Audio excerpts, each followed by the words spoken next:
کبھی کبھی انسان کو لگتا ہے نا کہ ساری دنیا کی بدقسمتی اسی کے حصے میں آ گئی ہے۔ تو آج ہم بغداد کی ایک ایسی ہی کہانی پر بات کریں گے، ایک ایسے شخص کی کہانی جسے لگا کہ اس کی قسمت تو بس سو ہی گئی ہے، لیکن پھر ایک پراسرار خواب نے سب کچھ بدل دیا اور اسے ایک ایسے خزانے تک پہنچا دیا جس کا اس نے تصور بھی نہیں کیا تھا۔ سوچیں، یہ ایک جملہ عبداللہ کی گہری مایوسی کی پوری کہانی بیان کر دیتا ہے، اور مزے کی بات یہ ہے کہ اسی مایوسی سے اس کے ایک ناقابل یقین سفر کا آغاز ہوتا ہے۔ تو کہانی شروع ہوتی ہے خلیفہ ہارون الرشید کے دور کے خوشحال بغداد سے۔ ذرا تصور کریں، عید کا دن ہے اور پورا شہر جشن کی خوشیوں، خوشبوؤں اور آوازوں میں ڈوبا ہوا ہے۔ لیکن اس سارے جشن اور رونق کے بیچ ایک شخص تھا، عبداللہ، جو اپنی ہی دنیا کے اندھیروں میں کھویا ہوا تھا۔ ایک طرف پورا بغداد خوشیاں منا رہا تھا اور دوسری طرف وہ ایک سوکھے، ویران فوارے کے پاس بیٹھا اپنی قسمت کو کوس رہا تھا۔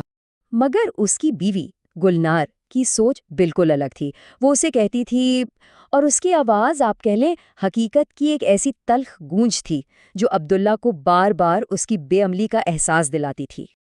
لیکن عبداللہ کی مایوسی کی وجہ صرف غربت ہی نہیں تھی، ایک اور چیز تھی۔ اس سے راتوں کو ایک بڑا عجیب، ایک پراسرار خواب ستاتا تھا، ایک ایسی آواز جو اسے چین سے سونے نہیں دیتی تھی۔ اور یہ خواب ہر بار بالکل ایک جیسا ہوتا تھا۔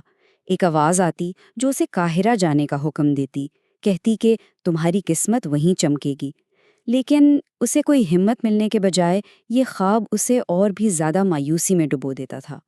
آخر کار ایک طرف بیوی کے تانے، دوسری طرف خواب کی وہ مسلسل پکار، عبداللہ تنگ آ گیا اور اس نے ایک فیصلہ کر لیا۔ اس نے سوچا، بس بہت ہو گیا، وہ بغداد اور اپنے خاندان کو پیچھے چھوڑ کر قاہرہ روانہ ہو جائے گا۔ خیر، عبداللہ کو قاہرہ جانے والا ایک قافلہ مل ہی گیا۔ اس نے سفر کے خرچ کے بدلے اپنی خدمات پیش کیں، اور بس یوں اس کے اس لمبے اور پرخطر سفر کا پہلا قدم اٹھ گیا۔ ایک ایسا سفر جو اسے میلوں لمبے صحراؤں اور انجان راستوں پر لے جانے والا تھا۔ اور یہاں ایک بڑی عجیب بات ہوئی۔ جیسے جیسے عبداللہ صحرا میں محنت کرتا رہا، سفر کرتا رہا، اسے ایک حیرت انگیز سکون ملنے لگا۔ کئی سالوں میں پہلی بار وہ رات کو بالکل پرسکون نیند سویا، اور وہ خواب واپس نہیں آیا۔ لیکن جب عبداللہ آخرکار قاہرہ پہنچا تو وہ ایک انجان شہر میں بالکل اکیلا تھا، تھکا ہارا اور جیب میں ایک پیسہ تک نہیں۔ وہ بس ایک بڑی سی حویلی کی دیوار سے ٹیک لگا کر سو گیا، اور وہیں شہر کے محافظوں نے اسے دیکھ لیا۔ اور نتیجہ، اسے چور سمجھ کر گرفتار کر لیا گیا اور سیدھا جیل میں ڈال دیا گیا۔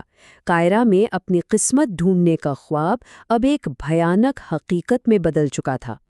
خیر، اسے قاہرہ کے چیف جج یعنی قاضی کے سامنے پیش کیا گیا، اور وہاں عبداللہ اپنی پوری کہانی سناتا ہے، جو سننے میں بالکل احمقانہ لگتی ہے۔ وہ بتاتا ہے کہ وہ بغداد سے اتنی دور صرف ایک خواب کی وجہ سے آیا ہے، ایک خواب جو اسے بار بار آتا تھا۔ قاضی کو تو ظاہر ہے اس کی بات پر بالکل یقین نہیں آیا۔ اس نے بڑے سخت لہجے میں کہا، صرف ایک بیوقوفی خوابوں کے پیچھے بھاگتا ہے۔ تم بھی ایک احمق انسان ہو جو ایسی فضول بات کے لیے اپنے گھر والوں کو چھوڑ کر یہاں آ گئے۔ لیکن پھر کہانی نے ایک ایسا موڑ لیا جس کی کسی کو امید نہیں تھی۔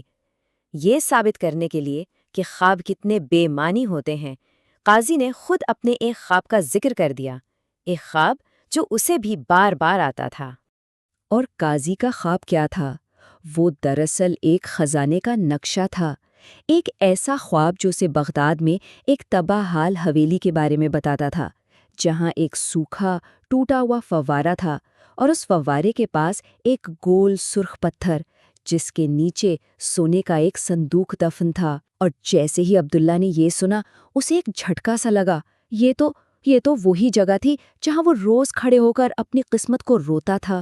بس اسی ایک لمحے میں عبداللہ پر سب کچھ واضح ہو گیا۔ اسے سمجھ آ گیا کہ اس کا یہ لمبا سفر قاہرہ میں خزانہ ڈھونڈنے کے لیے نہیں تھا، بلکہ بغداد میں ہی چھپے خزانے کا نقشہ حاصل کرنے کے لیے تھا۔ قاضی نے اسے واپسی کے سفر کے لیے کچھ پیسے بھی دیے، اور اب عبداللہ ایک نئی توانائی اور ایک نئے مقصد کے ساتھ سیدھا بغداد کی طرف بھاگا۔ اس بار اس کا سفر مایوسی کا نہیں تھا، بلکہ امید اور بےتابی سے بھرا ہوا تھا۔ بغداد پہنچتے ہی وہ سیدھا اسی کھنڈر میں گیا۔ اس نے وہ سرخ پتھر ہٹایا، کھدائی شروع کی، اور وہاں مٹی کے نیچے سونے، جواہرات اور موتیوں سے بھرا ایک صندوق موجود تھا، بالکل ویسا ہی جیسا قاضی کے خواب میں آیا تھا۔ لیکن ٹھہریے، کہانی ابھی یہاں ختم نہیں ہوئی۔ خلیفہ کے جاسوسوں کی نظر ہر چیز پر تھی۔ انہوں نے عبداللہ کو دیکھ لیا تھا اور اب اسے بغداد کے حاکم یعنی خلیفہ ہارون الرشید کے سامنے پیش ہونا تھا۔ جب عبداللہ نے اپنی پوری سرگزشت خلیفہ کو سنائی تو ہارون الرشید مسکرائے اور پھر ہنس پڑے، اور انہوں نے بس ایک جملہ کہا، حرکت میں برکت ہے۔ اس کہاوت کا مطلب بہت گہرا ہے۔ سوچیں کہ خواب ایک بیج کی طرح ہوتا ہے۔ وہ بیج تب تک نہیں اگتا جب تک اسے بویا نہ جائے، اسے پانی نہ دیا جائے۔ عبداللہ کا خواب وہ بیج تھا، لیکن اس کا عمل یعنی اس کا کائرہ تک کا سفر وہ پانی تھا جس نے اس بیج کو ایک عظیم خزانے کے درخت میں بدل دیا۔ اور وہ سوکھا فوارہ یاد ہے جو کبھی عبداللہ کی مایوسی کی سب سے بڑی نشانی تھا؟ اب اس کی مرمت ہو چکی تھی اور اس سے صاف ٹھنڈا پانی بہہ رہا تھا۔ یہ فوارہ اب اس کی نئی خوشحالی کی ایک جیتی جاگتی علامت تھا۔ اس کے بعد عبداللہ ایک امیر اور معزز تاجر بن گیا، معاشرے میں اس کا ایک مقام بن گیا۔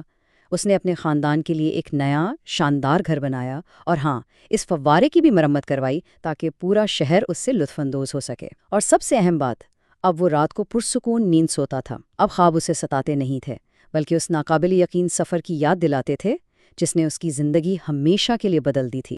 تو عبداللہ کی یہ کہانی ہمیں ایک بہت بڑی بات یاد دلاتی ہے کہ بعض اوقات سب سے بڑے خزانے ہماری نظروں کے بالکل سامنے، ہمارے اپنے قدموں کے نیچے ہی چھپے ہوتے ہیں۔ بس سوچنے کی بات یہ ہے کہ ایسا کون سا خزانہ ہے جو بس پہلے قدم کے اٹھائے جانے کا منتظر ہے۔